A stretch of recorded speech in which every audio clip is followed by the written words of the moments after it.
niya. Sabi niya, naoperahan daw ako sa kidney, tapos ganon. Tapos may cancer daw ako. Araw-araw niya sinusulat yung sa column niya. Ako naman sa takatagalan, nagduda na tuloy ako, meron talaga akong... Kaya bago ako maligo, nawakan ko yung puwit ko, inaamoy ko. Amoy, igit mo lang ito. Malaman mo mga cancer kasi, cancer simply means your body is rotting. Your body is eating itself. Ganun yan eh. Sirain niya muna. Tapos magpasok na yung immune system mo maghina, pasok na ang bacteria pati virus. Kaya ka magka-cancer.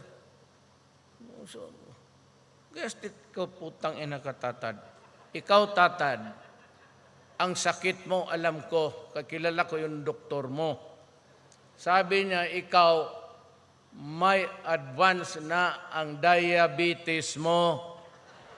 Kaya sabi niya, Tatad, di na mautugan, anak.